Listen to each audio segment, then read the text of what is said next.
ये एपिसोड जब स्टार्ट होती है तो हम देखते हैं लोगन की आर्मी ने जिन लोगों को मारा था बाकी के बचे हुए लोग उन लोगों को वहीं दफन कर देते हैं। स्टीफन भी करेनी को दफन करता है। ये उसके लिए बहुत ही ज्यादा हार्ट ब्रेकिंग था। वो उसकी आई से डाई वाली रिंग निकालकर अपने गले में पहन लेता है। मॉरिन भी करेनी के लिए प्रे करती है।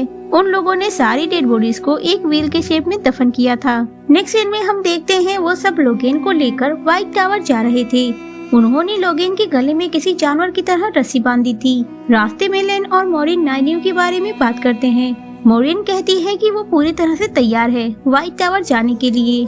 लेन पूछता है कि तुम्हें कैसे पता? यहाँ आने के बाद तुमने उससे कभी बात नहीं की। मॉरिन कहती है कि उसके वडार से जो बातें करेगा उसे पता चल जाएगा। यानी कि नाइनिव ने जो भी लैंड से बातें की थी वो मॉरिन सब जानती थी क्योंकि वो एक आइसेडाई है। उसके बाद लैंड कहता है कि उसे स्टेफन के लिए बुरा लग रहा है। मॉरिन कहती है कि उसे अब आइसेडाई की रिंग को व्हाइट टावर में देना होगा। वो एक स्ट्रॉन्ग आदमी है और वो ये कर लेगा।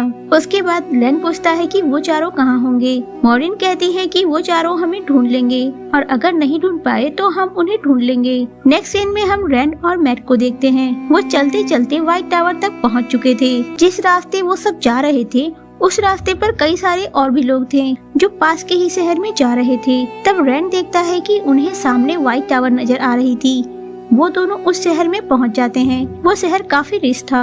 वहाँ के लोग काफी फ्रेंडली थे। मार्केट में घुसने के बाद ऐसा लग रहा था जैसे वहाँ कोई फेस्टिवल चल रहा है। रैंड एक लेडी से खाने के लिए लेता है जिसके बदले में वो लेडी उससे कोई भी पैसा नहीं लेती। जिसे देख के रैंड कहता है कि वो लोग एक धर्मशाला में रुकेंगे और अपनी नींद पूरी करेंगे। उसके बाद अपना हुलिया ठीक करके व्हाइट टावर जाएंगे। धर्मशाला में पहुँचने के बाद मैट काफी सैड था। मैट को लग रहा था कि उस किसान की फैमिली और वो गवैया जिन्होंने उसकी हेल्प की थी दोनों को उसने ही मारा है। मैट को काले साये ने पोजेस कर रखा था इसलिए उसे कुछ भी याद नहीं था। वो रैंड से पूछता है कि तुमने वहाँ पर क्या देखा था? रैंड कहता है कि उसने कुछ नहीं देखा था लेकिन उसे यकीन है कि मैट ने उनकी फैमिली को नहीं मारा। नेक्स्ट सीन में हम मॉरिन को देखते हैं जो नाइनिव को ले जाकर अंगरक्षकों के रूम में रहने के लिए जगह देती है ताकि जब तक मैरिलिन से टावर तक न पहुंचे तब तक वो नाइनिव को सेफ रख सके। नाइनिव मॉरिन से कहती है कि जब मॉरिन को लगता है कि वो काफी ज्यादा पावरफुल है तो फिर उसे डरने की क्या जरूरत है। इस पर मॉरिन उसे समझाती है और कहती है कि उसका डरना लाजमी है क्योंकि व्हाइट टावर की हर एक आइसेडाई का अपना एजेंडा है। उन औरतों ने अपने आप को पावरफुल बनाने में कई साल बिताए हैं और उसके लिए उन्होंने बहुत कुछ ऐसा किया है जो उन्हें नहीं करना चाहिए था। वो सब मिलकर नाइनिव को कच्चा चबा जाएंगी। इसलिए जब तक वो चारों नहीं मिल जाते वो चुपचाप इस कमरे में रहेगी। नेक्स्ट सीन में हम प्रिन और अगवेन को देखते हैं जो बंजारों की टोली के साथ चलते हुए व्हाइट टावर तक पहुंच गए थे। अगवेन और पेरिन उन लोगों को अलविदा कहकर व्हाइट टावर की ओर निकलने वाले थे। तभी वहाँ पर व्हाइट क्लॉक के लोग पहुँच जाते हैं। उनके साथ उनका राजा नहीं था बल्कि ये टीम पेडेन की थी जो बस आइसेडाई की तलाश कर रहा था। वो बंजारों से कहता है कि अगर उन्होंने अगवेन और प्रिन को उनके हवाले कर दिया तो वो उन्हें जाने देंगे। बंजारों की मुखिया कहती है कि वो लोग अपने लोगों को छोड़कर नहीं जा सकते। पेडेन कहता है कि वो तुम्हारे लोग नहीं हैं। उस पे वो मुखिया कहती है कि उन्होंने उनका खाना खाया है इसलिए अब वो लोग उनके हैं। उन्हें किसी भी कीमत पर वो उनके हवाले नहीं कर सकते। उसके बाद वो सारे बंजारे एक दूसरे का हाथ पकड़कर खड़े हो जाते हैं और अरम उन दोनों को पीछे से भगाने की कोशिश करता है। पेडेन के लोग बंजारों को मारने लगते हैं जिसे देख के अगवेन कहती है कि उन्हें उनकी हेल्प करनी चाहिए। तभी पेडेन के लोग आकर अगवेन और प्रिन को भी पकड़ लेते हैं और अरम को घायल करके छोड़ देते हैं। उसके बाद वो लोग उन दोनों को अपने कैंप पर ले जाते हैं जहां उन्होंने पेरिन को बांध दिया था और अगवेन को ले जाकर उसे रगड़ रगड़ के नहलाते हैं और उसकी चोटी को भी खोल दी जाती है। उसे एक व्हाइट कलर की गाउन पहना दी जाती है। उसके बाद अगवेन को एक कुर्सी पर बैठाकर उसके हाथों को बांध दिया जाता है। पेरिन को एक सूली से बांधकर रखा गया था जिस पर उसे टॉर्चर किया जाएगा। पेरिन अगवेन को चाइल्ड वाल्डा के नाम से बुलाता है जिसे सुनकर अगवेन कहती है कि उसे कोई गलतफहमी हुई है, वो और कोई है। पेरिन कहता है कि वो जानता है कि वो कौन है। हर किसी के पास एक छुपा हुआ किरदार होता है। वो उसे बताता है कि वो एक जादूगरनी बनने वाली है जिसे लोग आइसेडाई कहते हैं। वो अगवेन से जादू करके दिखाने के लिए कहता है। जब वो मना कर देती है तो वो उसे जान से मार देने की धमकी देता है। अगवेन कहती है कि उसे जो करना है वो कर ले लेकिन वो अगले जन्म में आकर उससे बदला लेगी। जिसे देख के पेडेन कहता है कि वो एक दिन बहुत ही स्ट्रॉन्ग आइसेडाई बनेगी।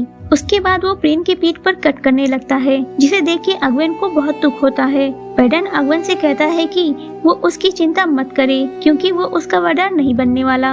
वो फिर से अगवन को जादू करने के लिए कहता है और अगर नहीं किया तो वो पेरिन को उसके सामने ही टॉर्चर करता रहेगा। टॉर्चर करते करते रात हो जाती है। पेरिन अगवन से कहता है कि वह उसकी सजा है क्योंकि उसने अपनी बीवी लैला को मार दिया था और उसके साथ जो भी हो रहा है वो वही डिजर्व करता है। अगवन कहती है कि नहीं, लैला तुम्हारी वजह से नहीं मरी थी। तभी वहाँ पैडन आ जाता है और फिर से पेरिन को टॉर्चर करने लगता है। अगवन कहती है कि वो बस इतना याद रखे कि जो भी हुआ उसमें उसकी कोई गलती नहीं थी और उसके बाद वो जादू करती है ताकि पैडन पेरिन को छोड़ दे। पेरिन अगवन को ऐसा करने से मना करता है क्योंकि अगर उसे पता चला कि अगवन जादू कर सकती है तो वो लोग अगवन को मार देंगे। अगवन अपने दोनों हाथों से जादू करती है और एक हाथ से पैडन पर अटैक करती है। अगवन का जादू ज्यादा असरदार नहीं था जिसकी वजह से पैडन को कुछ नहीं होता। अगवन ने दूसरे हाथ का जादू पेरिन की रस्सी की तरफ फेंका था। जब पेरिन के हाथ खोलते हैं तो हम देखते हैं कि पेरिन किसी भेड़िए की तरह गुर्राने लगा था। उसकी आंखें चमक रही थी और उसी टाइम भेड़ियों ने उनके कैंप पर अटैक कर दिया, जिसका फायदा उठाकर पेरिन और अगवन वहाँ से भाग निकलते हैं। अगवन और पेरिन के सामने भी एक भेड़िया आता है लेकिन वो उन्हें कुछ नहीं करता बल्कि वो उन्हें व्हाइट क्लॉक के लोगों से बचा रहा था। ये सब जो भी हुआ उसे देख के लगता है कि पेरिन के पास कोई पावर है जिसकी वजह से भेड़िए उनकी मदद कर रहे थे। नेक्स्ट सीन में हम रैंड को देखते हैं जो उस धर्मशाला में पड़ी हुई कुछ बुक्स को देख रहा था। तभी वहाँ एक आदमी आता है जो दिखने में एक बीस्ट की तरह था। उनका नाम ओगियर था। वो रैंड से कहता है कि उसे समझ नहीं आता। इंसान उसे देखकर डर जाते हैं, बच्चे चिल्लाने लगते हैं। वो रैंड से कहता है कि वो दिखने में एक एल्मन की तरह है क्योंकि उसके बाल रेड है और ऐसे बाल एल्मन के होते हैं। रैंड कहता है कि वो एल्मन नहीं बल्कि दो नदियों के गांव से है। लेकिन ओगियर की बात सही लग रही थी क्योंकि दो नदियों के गांव में सब काले बाल वाले लोग थे, बस रैंड ही था जिसके बाल रेड थे। ओगियर कहता है कि ये बहुत ओड है और उसे और चीजें बहुत पसंद हैं। कुछ बातें करने के बाद रैंड को बाहर से बाजे की आवाज सुनाई देती है। रैंड जब खिड़की से देखता है तो मैट उसे रोड पर घूमता हुआ नजर आता है, जिसे देख के वो जल्दी जल्दी मैट के पास जाता है ताकि वो उससे बिछड़ न जाए। वो दोनों एक घर के ऊपर चढ़कर बैठ जाते हैं। आइस सेडाई फॉल्स ड्रैगन को लेकर जा रही थी, जिसे देख के गाँव वाले लोग इकट्ठा हो गए थे क्योंकि उसने कई सारी आइस सेडाई को मार दिया था। इसलिए गांव के लोग लोगेन पर पत्थर फेंक रहे थे। लोगेन जब मैट को देखता है तो पागलों के जैसे हंसने लगता है, जिसे देख के मैट कहता है कि वो कभी भी उस आदमी की तरह नहीं बनना चाहता। इसलिए वो रैंड से एक वादा करने को कहता है कि अगर कभी हालात ऐसे हुए, वो ऐसा हो गया तो वो दोनों साथ में भाग निकलेंगे। रैंड उससे प्रॉमिस करता है। नेक्स्ट सीन में हम स्टेफिन को देखते हैं जो कैरेनी की रिंग को सबमिट करने गया था। वो उनका कोई रस्म था जिसमें बाकी के वडार भी शामिल हुए थे। लेन स्टेफिन को तसल्ली देने के लिए कहता है कि वो उसका दर्द समझ सकता है। इस पर स्टेफिन कहता है कि वो उसका दुख तब समझेगा जब मॉरिन नहीं रहेगी। उसके बाद वो एक बड़े से टब के पास जाता है जिसमें बीच में आग जल रही थी और टब के किनारे पर पिघले हुए सोने की एक पतली सी नली थी जिसमें वो कैरेनी की रिंग को डाल देता है। लेन स्टेफिन के बात से दुखी होकर सीधा मॉरिन के पास जाता है। स्टेफिन बहुत उदास था, इसलिए वो रात को सो नहीं पा रहा था। वो नाइनिव के पास जाकर उससे सोने की दवा मांगता है। नाइनी उसे दवा देकर बाहर निकलकर घूमने लगती है। तभी वहाँ उसे लिंड्रिन मिलती है। नाइनी एक पिलर को देख रही थी जिस पर वहाँ के वडार के नाम लिखे हुए थे। लिंड्रिन उसे कहती है कि कई सारे वडार ने हमारी आइस सेडाओं की रक्षा करते हुए अपनी जान दे दी। नाइनी उससे पूछती है कि उसका कोई वडार क्यों नहीं है, क्या उसे आदमियों से नफरत है। लिंड्रिन कहती है कि एक आइस सेडाई के पास बस एक पावर होती है और आदमियों के पास कई सारी पावर होती हैं। वो बस तरस खाकर एक आइस सेडाई की रक्षा करते हैं और लिंड्रिन किसी की दया की मोहताज नहीं बनना चाहती। लिंड्रिन जानती थी कि नाइनिव अगर आइस सेडाई बनी तो वो उससे ज्यादा पावरफुल आइस सेडाई बन जाएगी। इसलिए वो नाइनिव से कहती है कि उसे मॉरिन की बंधक बनकर रहने की कोई जरूरत नहीं है, वो यहाँ से जा सकती है। वो उसे बाहर निकलने का रास्ता भी बताती है। फिर नाइनिव वहाँ से निकलकर सीधा रैंड के पास पहुँच जाती है। नाइनिव जब मैट को देखती है तो वो बहुत ही ज्यादा बीमार था।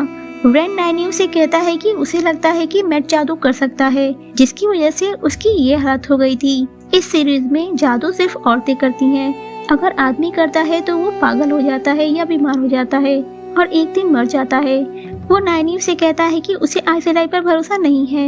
उन्होंने लोगेन की जो हालत की थी उसे देखने के बाद उसे मैट की फिक्र हो रही थी। नानी उसे कहती है कि वो लोग अगवेन और पेरिन को खोजेंगे, फिर अपने गांव लौट जाएंगे। उन्हें किसी आइसराई की जरूरत नहीं है। ब्रेन कहता है कि उसे महीनों बीत गए, उसने अगवेन को देखा तक नहीं। नानी ब्रेन से कहती है कि वो दोनों जिंदा हैं। अगवेन को वो जानती थी। जब अगवेन छोटी सी थी तब उसके पास गई थी। तब उसे बहुत ही ज्यादा फीवर था और उसके बचने की कोई उम्मीद नहीं थी।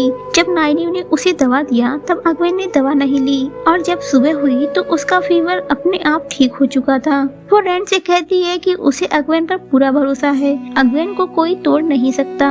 नेक्स्ट सीन में हम मॉरिन को देखते हैं। लिंडन उससे पूछती है कि नाइनिव कहाँ है, उसे बहुत देर से देखा तक नहीं। मॉरिन कहती है कि वो लंबे सफर से थक गई है, इसलिए वो रेस्ट कर रही है। लिंडन कहती है कि मॉरिन अक्सर बाहर आती जाती रहती है। नाइनिव जब आइसराई बन जाएगी तो उसे ट्रेनिंग लेनी होगी। तब उसे लिंडन ट्रेन करना चाहती है। मॉरिन लिंडन से कहती है कि ये जरूरी नहीं कि वो रेड को चूज करे, इसलिए उसे अपने लिए कोई और असिस्टेंट की तलाश करनी चाहिए। उसके बाद हम स्टेफिन को देखते हैं, जो बहुत ही ज्यादा अपसेट था और हर वक्त प्रे कर रहा था। लेन स्टेफिन को समझाता है कि अब बस बहुत हो चुका, अब जाकर वो सो जाए। स्टेफिन को देख के मॉरिन को भी टेंशन होने लगती है। वो एलेना के पास जाकर कहती है कि उसे स्टेफिन की हालत पर तरस आ रहा है। एलेना कहती है कि एक वडार के लिए उसकी आइसराई का मौत उसकी खुद की मौत के बराबर होती है। मॉरिन कहती है कि उसने कहीं पढ़ा था ऐसा कोई तरीका है जिसमें एक आइसराई चाहे तो अपने वडार को फ्री कर सकती है। मॉरिन अपने वडार लैंड को लेकर परेशान थी कि अगर उसे कभी कुछ हो गया तो लैंड ऐसे हालात में न आ जाए। एलेना कहती है कि उसे लैंड की चिंता करने की जरूरत नहीं है, वो बहुत ही ज्यादा स्ट्रॉन्ग है। फिर एलेना मॉरिन से बताती है कि उसे लिंडन से सावधान रहना चाहिए। लिंडन सबसे ज्यादा पावरफुल आइसराई है, जिसे सिर्फ रेड आइसराई नहीं बल्कि वहाँ की और सारी भी आइसराई फॉलो करती हैं। लिंडन को पहले सिर्फ मॉरिन अपने लिए खतरा लगती थी क्योंकि वो भी उसकी तरह पावरफुल है, लेकिन नाइनिव के आ जाने के बाद वो उन दोनों के पीछे ही पड़ी है। मॉरिन एलेना को उसकी वार्निंग के लिए थैंक यू कहती है।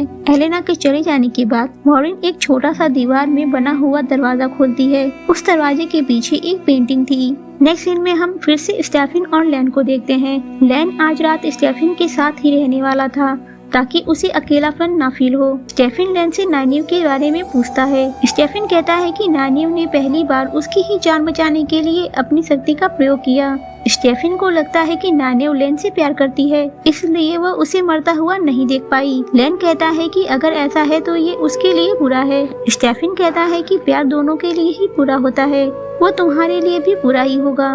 लैन कहता है कि वो हर हालात को झेलने की ताकत रखता है। उसके बाद हम देखते हैं कि सुबह हो चुकी है। लैन को पता ही नहीं चला कि वो कब सो गया था। वो सामने पड़ी हुई नींद की दवा को देखता है, जिसे देख के उसे समझ आ जाती है कि स्टेफिन ने उसके ड्रिंक में दवा मिला दी थी। उसके बाद वो देखता है कि वहाँ रखे हुए नाइफ ब्लॉक में एक नाइफ कम थी। लैन दौड़ता हुआ स्टेफिन को खोजने लगता है। तभी वो देखता है कि लैन एक पिलर के पास चुपचाप बैठा हुआ था और उसने अपने पेट में नाइफ घोंपकर सुसाइड कर ली थी।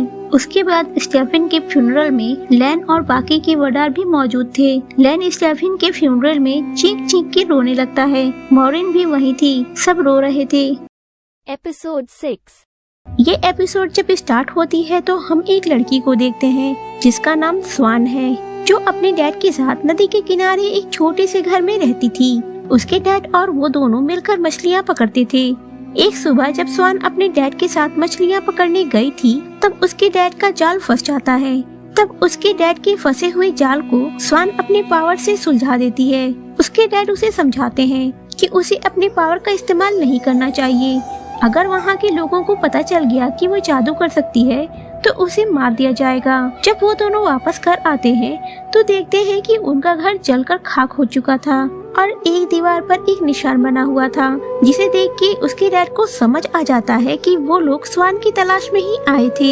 इसलिए वो स्वान को व्हाइट टावर भेज देते हैं। स्वान जाना नहीं चाहती थी क्योंकि उसके जाने के बाद उसके डैड अकेले हो जाएंगे, लेकिन उसके डैड उसे समझा बुझा कर भेज देते हैं। स्वान बचपन से ही बहुत ज्यादा समझदार और होशियार थी, इसलिए वो अकेले ही व्हाइट टावर चली जाती है। नेक्स्ट सीन में हम देखते हैं कि स्वान अब बड़ी हो चुकी है और अब वो व्हाइट टावर की एमेलियन सीट बन चुकी है। व्हाइट टावर में एक और ग्रुप की जादूगरियां थी जिनका कॉस्ट्यूम गोल्डन कलर का था। वो सब व्हाइट टावर की रक्षक और शासक थी, जिनमें एमेलियन सीट उन सारे जादूगरनियों की मेन जादूगरनी थी। सभा में लोगेन को लाया जाता है। लोगेन आइस सेडाई की इंसल्ट करता है। एमेलिन सीड कहती है कि अगर वो सोच रहा है कि ऐसा करने से उसे मौत मिल जाएगी तो वो गलत है, और उसे सजा देती है कि वो हमेशा के लिए यूं ही तड़पता रहेगा। उसे तब तक कैद में रखा जाएगा जब तक वो पूरी तरह से अपने पागलपन से टूट न जाए। लोगेन चिल्लाता रह जाता है कि उसे मार दिया जाए, लेकिन वो लोग नहीं सुनते और उसे कैद में भेज दिया जाता है। उसके जाने के बाद लिंड्रिन से पूछताछ होती है। स्वान का ऑर्डर था कि लोगेन को पकड़कर सीधे उसके पास लाया जाए, लेकिन लिंड्रिन ने उसकी सारी पावर्स को छीन लिया और उसे कैद कर दिया था। लिंड्रिन कहती है कि अगर वो उससे नहीं बांधती तो वो सारे आइस सेडाई सिस्टर्स को मार देता। इस पर एलेना भी लिंड्रिन का साथ देते हुए कहती है कि उसने कैरोनी को मार दिया, जिसकी वजह से उन्हें ऐसा करना पड़ा। ये सुनने के बाद स्वान कहती है कि कैरोनी जब मरी उस वक्त देखभाल करने की जिम्मेदारी लिंड्रिन की थी, इसलिए कैरोनी की मौत का जिम्मेदार भी लिंड्रिन को ही माना जाएगा। ये सुनकर लिंड्रिन गुस्से में आकर मॉरिन के खिलाफ जहर उगलने लगती है और स्वान से कहती है कि मॉरिन की भी तो जिम्मेदारी थी व्हाइट टावर की तरफ आ रहे खतरे की जानकारी देने की। उसके रहते हुए ट्रोलॉक्स आते हैं और लोगेन की सेना आती है और मॉरिन को पता भी नहीं चलता। उसके बाद एमेलिन सीड मॉरिन से पूछती है कि वो 2 सालों से कहाँ थी। मॉरिन कहती है कि वो 2 नदियों की गांव और बीच के सारे गांवों में घूम रही थी। स्वान उससे पूछती है कि घूमने के पीछे उसका क्या मकसद था। मॉरिन उसके बारे में कुछ भी बताने से साफ इनकार कर देती है, जिस पर स्वान गुस्सा होकर उसे कहती है कि उसे इस गुस्ताखी के लिए सर झुकाकर माफी मांगनी होगी। मॉरिन सिर झुकाकर माफी मांग लेती है, लेकिन अपने सीक्रेट काम के बारे में वो उसे कुछ नहीं बताती, क्योंकि अगर उसने ये बात सबको बता दी कि उसे वो 4 मिल गए हैं जिनमें से एक ड्रैगन है, तो बाकी की आइस सेडाई उन्हें मार देंगी। एमेलिन सीड कहती है कि वो उसे सजा कल सुनाएंगी। मॉरिन जब बाहर निकलती है तो एलेना मॉरिन से कहती है कि आज जो भी हुआ उसके लिए वो लिंड्रिन से माफी मांग ले। वो उसे कहती है कि उसने जो भी आज किया उसकी वजह से कल उसके ऊपर कहर टूटेगा और उसके लिए वो तैयार रहे। नेक्स्ट सीन में हम देखते हैं कि मॉरिन को पता चल गया है कि रेन और मैट उनके शहर में ही हैं। जब वो मैट को देखती है तब वो काफी बीमार हो चुका था। मैट उसे देख के डर जाता है कि मॉरिन अब उसे मार देगी। रेन नहीं चाहता कि मॉरिन मैट का भी लोगन वाला हाल करे जो उन लोगों ने लोगन के साथ किया था। लेकिन जब रेन को पता चलता है कि मैट के पास एक शापित खंजर है जो उसने सायों के शहर से चुराई थी, तब रेन भी उनका साथ देता है और मॉरिन अपनी शक्तियों से उस साये को उस खंजर में कैद कर देती है। मैट फिर से ठीक हो जाता है, जिसे देख के रेन मॉरिन से माफी मांगता है और उसे थैंक्स भी कहता है। मॉरिन कहती है कि वो उन 4 के लिए कुछ भी कर सकती है और साथ में रेन को वार्निंग भी देती है कि मैट को उस खंजर से दूर रखे, क्योंकि वो साया अभी उसका पीछा करेगा। मैट बहुत पावरफुल है, इसलिए वो अभी तक जिंदा है। अगर कोई आम इंसान होता तो वो साया उसे कब का मार चुका होता। तभी वहाँ नाइनिव आ जाती है जो मॉरिन को देख के खुश नहीं होती। मॉरिन उसे कहती है कि अगर वो अपने आप को विदुषी समझती है तो उसे अपने अक्ल का इस्तेमाल करना चाहिए था और मैट के बारे में उसे पहले ही जानकारी देनी चाहिए थी। नेक्स्ट सीन में हम देखते हैं कि जब मॉरिन बात ले रही थी तभी वहाँ उसके ग्रुप की एक आइस सेडाई आती है जो उसे बताती है कि स्वान का अब बाकी की जादूगरनियों पर कंट्रोल कम हो चुका है। फिर भी वो स्वान से मॉरिन की माफी के लिए बात करेगी। नाइनिव और पेरिन भी व्हाइट टावर पहुँच गए थे। मॉरिन उनसे मिलने जाती है जहाँ पेरिन जख्मी पड़ा हुआ था, क्योंकि उसे व्हाइट क्लॉक के लोगों ने बहुत ही ज्यादा टॉर्चर किया था, जिसे देख के मॉरिन कहती है कि उसकी जादूगरनी सिस्टर उसके घाव भर देंगी। अग्वेन उसे बताती है कि जब वो वहाँ भेड़ियों ने अटैक किया था तब पेरिन की आंखें चमक रही थी और उसे देख के ऐसा लग रहा था कि सब कुछ उसके कंट्रोल में है। मॉरिन उसे कहती है कि ये बात किसी को भी मत बताना और जब वो उसे बुलाएगी तो बिना किसी को बताए वो उससे मिलने चले आएगी। अग्वेन वो सारी रिंग्स मॉरिन को दे देती है जो उसने व्हाइट क्लॉक के पास से चुराई थी। आइस सेडाई और उसका अंगरक्षक एक बंधन में बंधे हुए होते हैं, जिसकी वजह से वो अपने आइस सेडाई के ऊपर आने वाले खतरे को जान लेते हैं। नेक्स्ट सीन में हम देखते हैं कि लैन मॉरिन से कहता है कि उसने बंधन क्यों उतार दिया। अगर वो ऐसा करेगी तो उसके ऊपर आए हुए खतरे की जानकारी लैन को नहीं मिल पाएगी। मॉरिन कहती है कि उसे लगा था कि लैन को आजादी पसंद होगी, क्योंकि मॉरिन नहीं चाहती थी कि लैन उसकी वजह से किसी मुसीबत में पड़ जाए, इसलिए उसने ये बंधन 2 साल पहले ही उतार दिया था। मॉरिन कहीं जाने की तैयारी कर रही थी। लैन उसे कहता है कि भोर होने से पहले ही आ जाना, तब तक वो पहरा देगा। उसके बाद मॉरिन उस दीवार में बने हुए छोटे से दरवाजे के पास जाती है और जादू से उस दरवाजे को बड़ा करके स्वान के पास चली जाती है। स्वान उसे देखते ही उसे डांटने लगती है कि उसने सबके सामने ऐसे बिहेव क्यों किया, जिसकी वजह से उसे अब मॉरिन को सजा सुनानी होगी, नहीं तो बाकी की आइस सेडाई उसके फैसले से खुश नहीं होंगी। एमरलिन सीट पर बैठने वाली आइस सेडाई की कोई पर्सनल लाइफ नहीं होती और ना ही पर्सनलशिप, इसलिए मॉरिन और स्वान ने अपने रिश्ते को छुपा कर रखा था। मॉरिन स्वान को उन चारों के बारे में बताती है। स्वान उसे बताती है कि कुछ दिनों से उसे एक सपना आ रहा है, जिससे उसे लगता है कि निशाचर कमजोर हो गया है। कुछ वक्त में उसकी शक्तियाँ बढ़ जाएंगी, लेकिन उससे पहले वो लोग उसे मार सकते हैं। मॉरिन कहती है कि वो उन चारों को निशाचर के पास ले जाएगी, ताकि उनमें से जो असली ड्रैगन है वो निशाचर को मार दे। स्वान मॉरिन को वार्निंग देती है कि अगर ड्रैगन के अलावा और कोई निशाचर के सामने आया तो वो मारा जाएगा, इसलिए चारों को साथ ले जाना सही नहीं होगा। उसके बाद मॉरिन स्वान से कहती है कि कल वो उसे सजा में देश निकाला देगी, ताकि वो व्हाइट टावर से बाहर रहकर अपने काम को पूरा कर सके। स्वान ये बात सुनकर अपसेट हो जाती है, क्योंकि मॉरिन कई सालों के बाद उसके पास वापस आई थी और अब वो कल ही चली जाएगी। नेक्स्ट सीन में हम मॉरिन को देखते हैं, जो लैन से मैट के बारे में बातें करते हुए जा रही थी। तभी लिंड्रेन रास्ते में उसे रोककर कहती है कि वो मैट के बारे में और उन चारों लोगों के बारे में जानती है, जिसे वो 2 नदियों के गांव से लेकर आई है। वो सब कुछ जाकर एमरलिन सीट को बता देगी। मॉरिन उसे धमकी देती है कि अगर उसने अपना मुंह खोला तो मॉरिन भी उस आदमी के बारे में सबको बता देगी, जिससे लिंड्रेन उत्तर में छुपकर मिलने जाती है। ये सुनकर लिंड्रेन चुप हो जाती है। मॉरिन ओगियर के पास जाती है और उससे हेल्प मांगती है। ओगियर मॉरिन की हेल्प करेगा उन 5 को लेकर निशाचर के पास जाने में। साथ में ओगियर अग्वेन को भी लाया था। अग्वेन नाइनिव को देखकर बहुत खुश होती है, क्योंकि उसे आज तक लग रहा था कि नाइनिव मर चुकी है। उसके बाद मॉरिन उन दोनों को स्वान के पास ले जाती है। स्वान नाइनिव से कहती है कि उसे पता चला है कि 1000 साल में उससे ज्यादा शक्तिशाली कोई पैदा नहीं हुआ, और अग्वेन को भी उनकी सिस्टर्स की रिंग वापस लाने के लिए थैंक यू कहती है। नाइनिव को स्वान से मिलने में कोई इंटरेस्ट नहीं था, इसलिए वो स्वान से कहती है कि अगर तुम्हारा हो चुका हो तो वो वापस जाना चाहती है। स्वान उसे फिर से समझाती है कि अगर वो चाहे तो अपनी शक्तियों से पूरी दुनिया की हेल्प कर सकती है। नाइनिव का रिस्पॉन्स अब भी नेगेटिव ही था, लेकिन अग्वेन पूरी तरह से तैयार थी। नेक्स्ट सीन में हम देखते हैं कि मॉरिन को सजा सुनाई जाती है। उसे एक शपथ सलाखा पर हाथ रखकर शपथ दिलाई जाती है कि वो तब तक वापस नहीं आएगी जब तक कि एमरलिन सीट उसे वापस ना बुलाए। उसके बाद मॉरिन अपने ब्लू ग्रुप की सिस्टर की तरफ मुड़ती है और सारी आइस सेडाई मॉरिन की तरफ से मुंह फेर लेती हैं और मॉरिन धीरे धीरे करके उस मयार से बाहर निकल जाती है। वो चलते हुए शहर के बाहर निकल जाती है और एक दीवार के पास पहुंच जाती है। उसने ओगियर को भी वहां बुलाया था। ओगियर अपने साथ सबको ले आया था। वो चारों फिर से एक दूसरे को देख के बहुत खुश होते हैं। उनके साथ नाइनिव भी थी। नाइनिव कहती है कि उनमें से कोई भी आगे नहीं बढ़ेगा जब तक वो बता नहीं देती कि उन्हें कहाँ जाना है और क्या करना है। वो लोग सारे घोड़ों को आजाद कर देते हैं, क्योंकि घोड़े ब्रह्मपथ से आगे नहीं बढ़ पाएंगे। ब्रेन कहता है कि उन्हें पता भी नहीं कि ब्रह्मपथ क्या होता है, वो उसके अंदर कैसे जा सकते हैं। उसके बाद मॉरिन उसे बताती है कि वो एक एशियन रास्ता है जो सीधे निशाचर के पास जाएगा। ये उस जगह पे जाएगा जहाँ ड्रैगन ने उसे कैद करके रखा हुआ है। वहाँ जाने के बाद उन चारों में से कोई एक निशाचर को मारेगा।